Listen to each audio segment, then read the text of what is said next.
ये हमारा हरियाणा पंजाब है, ये हरियाणा पंजाब का क्षेत्र है। यहाँ पर शीत ऋतु में भूमध्य सागर से उठने वाले चक्रवाती वर्षा, चक्रवात उठते हैं भूमध्य सागर से और हरियाणा पंजाब में वर्षा करते हैं वो शीत ऋतु में। और उस वर्षा को क्या कहते हैं हम? महावट कहते हैं। क्या कहते हैं? महावट। इस वर्षा को क्या कहते हैं बच्चों? महावट कहते हैं। बच्चों आज हम एक बहुत ही महत्वपूर्ण टॉपिक लेकर के आए हैं, वर्षा, रेनफॉल। बहुत ही मजेदार टॉपिक है, इसको अंत तक देखना। ये वर्षा दुनिया में क्यों होती है, कहाँ होती है, कब होती है, किस किस प्रकार की वर्षा होती है, इन सभी ये जो दिमाग में आपके आई हुई बातें, इन सभी के बारे में आज अध्ययन करेंगे कि ये वर्षा कहाँ, कब, कैसे, क्यों, कैसे होती है, ये बातें हम पढ़ेंगे। देखिए सबसे पहले जो वर्षा है वो 3 प्रकार की होती है। वर्षा कितने प्रकार की होती है? 3 प्रकार की वर्षा होती है। पहले प्रकार की जो वर्षा है संवहनीय वर्षा, हम संवहनीय वर्षा को पढ़ते हैं पहले, फिर बाद में पर्वतीय वर्षा के बारे में आपको बताएंगे, फिर चक्रवातीय वर्षा जो है उसके बारे में हम पढ़ेंगे, आपको नॉलेज देंगे, बताएंगे कैसी ये वर्षा कैसे होती है। संवहनीय वर्षा में क्या होता है? देखिए हमारा जो धरातल है, इस धरातल के संपर्क में जब हवा आती है तो वो गर्म हो जाती है। क्या हो जाती है? गर्म हवा हो जाती है। और ये जो गर्म हवा है, ये गर्म हवा कहीं जल राशि के ऊपर से गुजरती है, कहीं तालाब है, कहीं झील है, उनके ऊपर से गुजरती है। तो ये कैसी हो जाती है? ये गर्म व आर्द्र। कैसी? गर्म व आर्द्र। इसकी प्रकृति नमी वाली हो जाती है। गर्म हवा तो थी और जो नमी इसने ले ली सागर से, महासागर से, झीलों से, तो इस हवा में गर्मी और नमी दोनों ही इसमें आ जाती हैं। ये गर्म व नम हवा हो जाती है। और ये गर्म हवा हल्की होती है। ये आपने ध्यान रखना है, हमेशा याद रख लेना है कि गर्म हवा हमेशा हल्की होती है। ये गर्म हवा हल्की होती है। हल्की होने के कारण ये ऊपर उठती है। हल्की होने के कारण ये गर्म हवा ऊपर उठती है। गर्म व आर्द्र जो वायु है ये हल्की होने के कारण ऊपर उठती है। ऊपर उठ करके ऊपर जाकर के संघनन होता है, ऊपर जाकर के संतृप्त होती है, उसके बाद ये ठंडी हो जाती है। और इसमें जो मौजूद जलवाष्प थे वो बूंद का रूप ले लेते हैं, जल का रूप ले लेते हैं, और जल का रूप लेकर के वो ऊपर से नीचे की ओर गिरते हैं, ऊपर से नीचे की ओर गिरते हैं, जिससे संवहनीय वर्षा होती है। संवहनीय वर्षा कैसे हुई बच्चों? जब गर्म और नमी वाली वायु ऊपर उठती है। क्यों उठती है? क्योंकि गर्म और नमी वाली वायु हल्की होती है। कैसी होती है? हल्की होती है। हल्की होने के कारण वो हवा ऊपर उठती है। ऊपर उठ करके वो संतृप्त हो जाती है, यानी कि उसके बाद उसमें और नमी नहीं आ सकती, वो संतृप्त हो जाती है और ठंडी हो जाती है। ठंडी होने के बाद उसमें जो नमी थी वो नमी जल का रूप ले लेती है और वो जल नीचे गिरता है। वो जल क्या होता है? नीचे गिरता है, जिस प्रकार संवहनीय वर्षा होती है। एक चीज याद रख लेना आप, जो संवहनीय वर्षा है, ये जो संवहनीय वर्षा है इस धरती के ऊपर, ये जो पृथ्वी है हमारी, देखिए इस पृथ्वी के ऊपर, ये हमारी पृथ्वी है, इस पृथ्वी के ऊपर जो इक्वेटर है, भूमध्य रेखा है, जिसको विषुवत रेखा कहते हैं, उस विषुवत रेखा के आसपास इस क्षेत्र में दोनों गोलार्धों में, ये उत्तरी गोलार्ध है, ये कौन सा गोलार्ध है बच्चों? उत्तरी गोलार्ध है। ये दक्षिणी गोलार्ध है। ये कौन सा है? दक्षिणी। यानी कि जो इक्वेटर है, जो भूमध्य रेखा है, उसके आसपास दोनों क्षेत्रों में, उत्तरी गोलार्ध में और दक्षिणी गोलार्ध में संवहनीय वर्षा होती है। कौन सी वर्षा होती है वहां? संवहनीय वर्षा वह होती है इक्वेटर के आसपास, और इस क्षेत्र को डोलड्रम कहते हैं। कौन सा क्षेत्र है ये? डोलड्रम। डोलड्रम प्रदेश है जहां पर संवहनीय वर्षा होती है।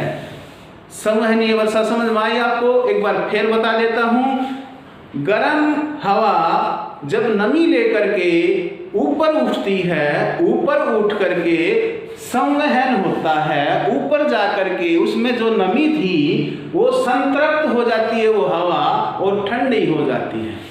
ठंडी होने के बाद उसमें जो नमी थी वो जल का रूप ले लेती हैं, और वो अपने पास जो बादल थे वो, और वहाँ वो जल वहाँ और नहीं रह सकता, और वो नीचे गिरना शुरू हो जाता है। और नीचे गिरने की जो क्रिया है उसी को वर्षा कहते हैं। जल का ऊपर से गिरना, जल का ऊपर से गिरना क्या है? वर्षा कहलाता है। तो आपने ये संवहनीय वर्षा आपने पता लग गया कहाँ होती है? दुनिया में, विश्व में जो भूमध्य रेखा के आसपास का क्षेत्र है वहां पर संवहनीय वर्षा होती है। क्यों होती है? क्योंकि यहाँ पर सूर्य की किरणें सीधी पड़ती हैं और इस क्षेत्र में गर्मी ज्यादा है।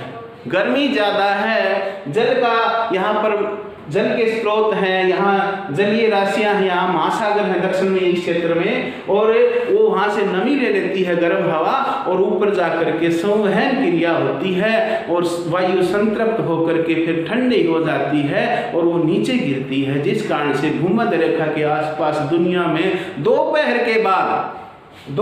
के बाद यहाँ वर्षा होना एक सामान्य सी बात है। ये आपकी हमारी जो वर्षा थी संवहनीय वर्षा।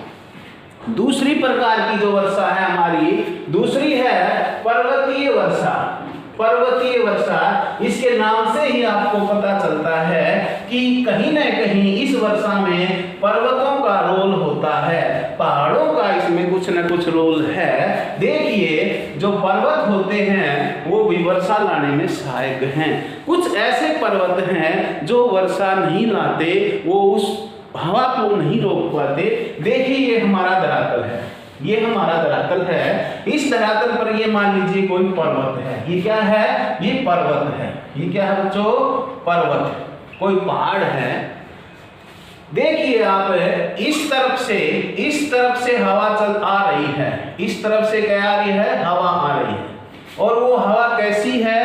वो गर्म व आर्द्र। ये आपने हमेशा याद रख लेना है। वर्षा जब ही होगी जब गर्म और आर्द्र हवा होगी, गर्मी होगी हवा में और नमी होगी हवा में, जब ही वर्षा हो सकती है। ठंडी हवा कभी वर्षा नहीं करती। ये बिल्कुल याद रख लेना है, अपने दिमाग में बिठा लेना कि ठंडी हवा कभी वर्षा नहीं करती। देखिए, गर्म और आर्द्र हवा जो है ये इस पर्वत के जो पर्वत होता है, इस पर्वत के ढाल के साथ गर्म और आर्द्र हवा जो होती है, नमी वाली जो हवा है, ये कैसी हवा है? गर्म। ये कैसी हवा है? गर्म व आर्द्र। गर्म व आर्द्र जो हवा है इस पर्वत के ढाल के साथ ऊपर चढ़ती है, ऊपर उठती है। ये कौन सा ढाल है? ये पवनमुखी। पवन है, इस ढाल के साथ ऊपर चढ़ती है। ये कौन सा ढाल है? पवनमुखी ढाल है। ये पवनमुखी ढाल के साथ साथ ये पवनमुखी ढाल है। ये ध्यान रखना है। पवनमुखी ढाल के साथ साथ गर्म व आर्द्र हवा ऊपर चढ़ती है, ऊपर उठती है।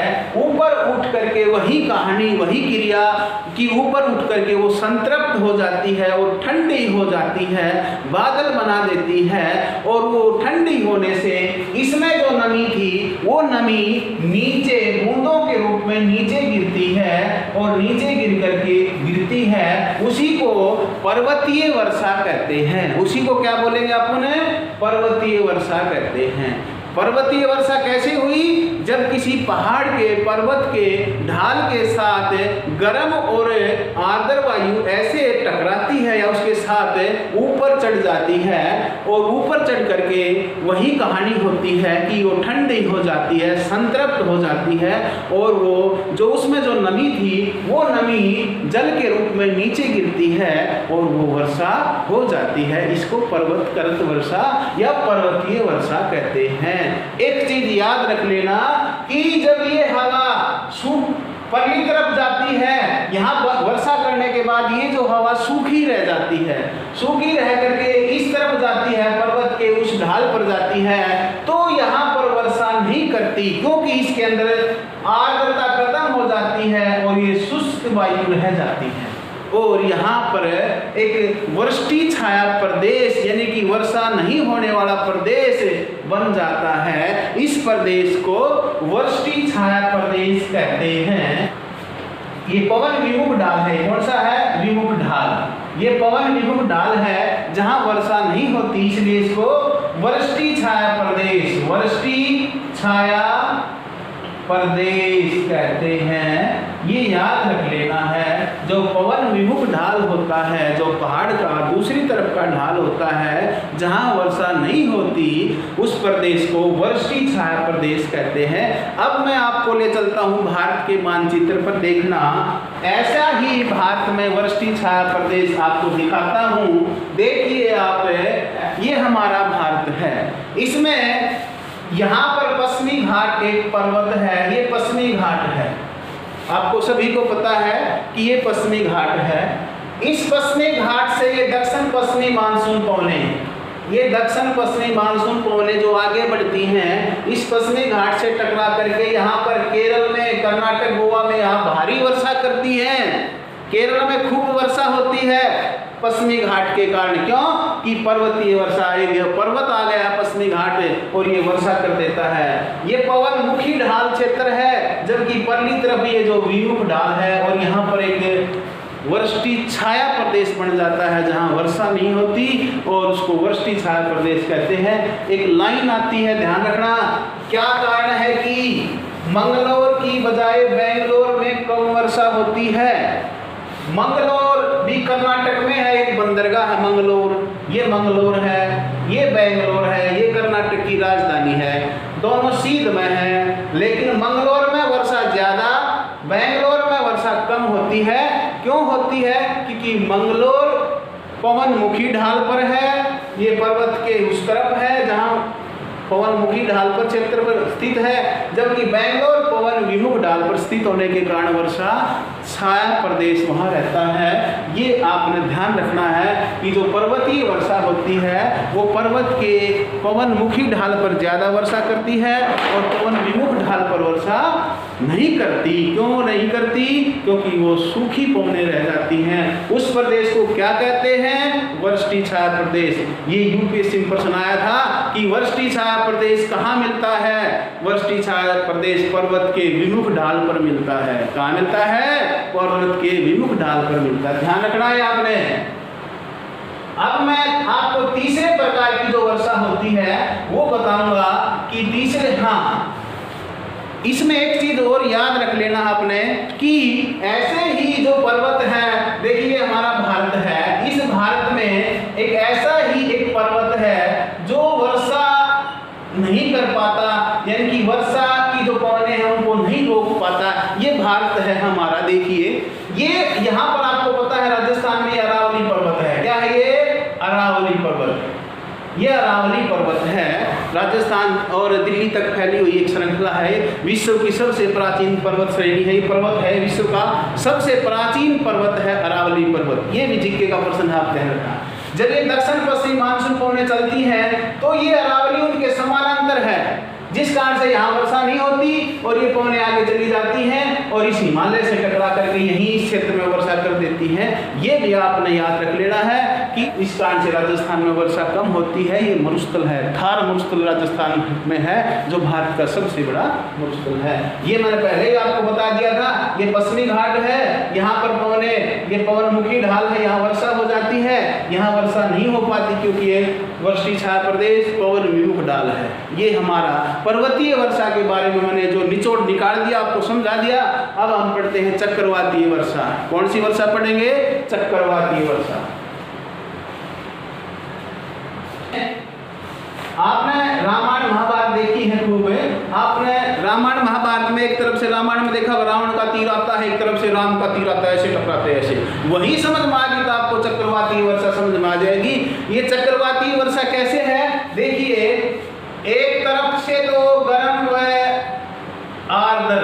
गर्म व आर्द्र, आर्द्र वायु, ये गर्म और आर्द्र पवनें हैं। दूसरी तरफ से ठंडी पवनें हैं। ये कौन सी पवनें हैं भैया?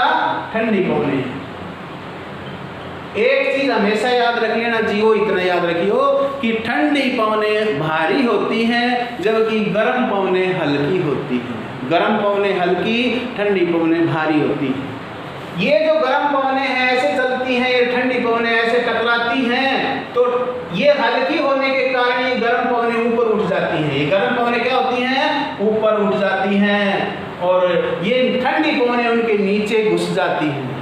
ठंडी पवनें उनके नीचे घुस गई, गर्म वो पवनें उनके ऊपर चढ़ जाती हैं। ऊपर जा करके ये क्या होगा? बादल बनाती हैं, वहीं संतृप्त होती हैं, वही कहानी होती है। पवनें गर्म और आर्द्र पवनें ऊपर जानी चाहिए, वर्षा तो अपने आप हो जाएगी। ये पवनें ऊपर उठ करके क्या होगा? संतृप्त हो जाती हैं, ठंडी हो जाती है। ठंडी होकर के जो नमी थी वो जल का रूप ले लेती है और वो ऊपर से नीचे गिरती है, वो बूंदे, वो जल नीचे गिरता है। उसी को वर्षा कहते हैं, उसी को वर्षा कहते हैं। और कौन सी वर्षा? चक्रवाती वर्षा हो जाती है। ये चक्रवातों से होती है। अब इसमें बहुत जबरदस्त 10-12 क्वेश्चन बताऊंगा मैं आपको चक्रवाती वर्षा संबंधित। जबरदस्त क्वेश्चन क्या है देखिए। ये चक्रवाती वर्षा भारत में कहाँ होती है? चक्रवाती वर्षा भारत में कहाँ होती है? जबरदस्त। देखिए आप, चक्रवाती वर्षा कब होती है और कहाँ होती है? ये हमारा भारत है। देखिए ये हमारा भारत है, ये भारत है हमारा। इस भारत में कहाँ कहाँ चक्रवाती वर्षा होती है वो आप देख लेना भी। देखिए आपको पता है भूमध्य सागर, भूमध्य सागर से शीत ऋतु, देखिए शीत ऋतु के दौरान है ये हमारा भारत है। शीत ऋतु में ये भूमध्य सागर से इस तरफ है। आपको पता है कि आप ज्योग्राफी पढ़ते हो कि भूमध्य सागर से शीत ऋतु में चक्रवात उठते हैं। चक्रवात उठते हैं शीत ऋतु में भूमध्य सागर से। और वो कहाँ से? भूमध्य सागर से फारस की खाड़ी, पाकिस्तान, अफगानिस्तान होते हुए ये हमारा हरियाणा पंजाब है। ये हरियाणा पंजाब का क्षेत्र है। यहाँ पर शीत ऋतु में भूमध्य सागर से उठने वाले चक्रवात, चक्रवाती वर्षा, चक्रवात उठते हैं भूमध्य सागर से और हरियाणा पंजाब में वर्षा करते हैं वो शीत ऋतु में। और उस वर्षा को क्या कहते हैं? हम महावट कहते हैं। क्या कहते हैं? महावट। इस वर्षा को क्या कहते हैं बच्चों? महावट कहते हैं। ये कब होती है? प्रश्न बन गया आपका। शीत ऋतु में। हरियाणा पंजाब में होती है। कहाँ होती है? हरियाणा पंजाब में। कहाँ से आते हैं पश्चिमी विक्षोभ? भूमध्य सागर से। ये आपके प्रश्न बनते हैं। किस फसल के लिए सोना है? गेहूं के लिए इस वर्षा को सोना कहते हैं। इस महावट को गेहूं की फसल के लिए सोना कहा जाता है। और ये शीत ऋतु में होते हैं। शीत ऋतु में भारत में और भी वर्षा होती है। कहाँ होती है मैं बता देता हूँ आपको, लेकिन वो चक्रवाती वर्षा नहीं है। वो कौन सी वर्षा है? लौटते मानसून की वर्षा। आपको पता है ये दक्षिण पश्चिमी मानसून पवने ये ऐसे बढ़ता है आगे और वापस लौटता है। इसको बोलते हैं उत्तर पूर्वी लौटता मानसून। कौन सा है ये? उत्तर पूर्वी लौटता मानसून। ये जब बंगाल की खाड़ी से लौट ऊपर से गुजरता है तो अपने साथ नमी ले लेता है। और ये आपका पता है कोरोमंडल तट है। इस कोरोमंडल तट पर यानी कि तमिलनाडु में, कोरोमंडल तट पर जो तमिलनाडु क्षेत्र है, तमिलनाडु है वहाँ कोरोमंडल, आपको पता है ये उत्तरी सरकार है, ये कोरोमंडल है। ये पश्चिमी घाट से यहाँ से वो पवनें टकरा करके कोरोमंडल तट पर शीत ऋतु में उत्तर पूर्वी पवनें वर्षा करती हैं। तो शीत ऋतु में भारत में 2 स्थानों पर वर्षा होती है। एक तो उत्तर पश्चिमी भारत में हरियाणा, पंजाब, उत्तर प्रदेश के इलाके, कुछ राजस्थान के, दिल्ली, यहाँ वर्षा होती है। ये चक्रवाती वर्षा है। ये गेहूं के लिए सोना है। इसको देसी भाषा में महावट वर्षा बोलते हैं।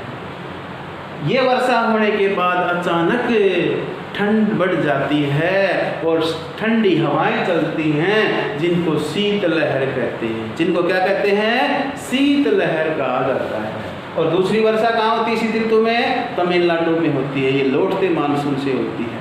ये आज जो हमारा वर्षा का जो टॉपिक था, ये बहुत ही इंपॉर्टेंट टॉपिक था। आपकी कोई भी परीक्षा हो, चाहे किसी भी स्टेट की परीक्षा हो, चाहे यूपीएससी की हो, सीजीएल की, एसएससी, एचपीएससी, सीईटी हो, Haryana police, Delhi police, UP police, Rajasthan police, कहीं भी आप परीक्षा दोगे, यहाँ से आपको 1-2 नंबर के प्रश्न जरूर आएंगे। यदि आपने वीडियो अच्छी लगी हो तो इसको लाइक कर देना और ज़्यादा से ज़्यादा शेयर करने का तो धुम्मा उठा दो, इसको शेयर करो जल्दी से जल्दी। और आपका सभी का धन्यवाद। अभी तक चैनल आपने सब्सक्राइब नहीं किया है तो आप इसको कृपया सब्सक्राइब कीजिए, और आपने वीडियो देखी इसके लिए आपका धन्यवाद। जय हिंद, जय भारत।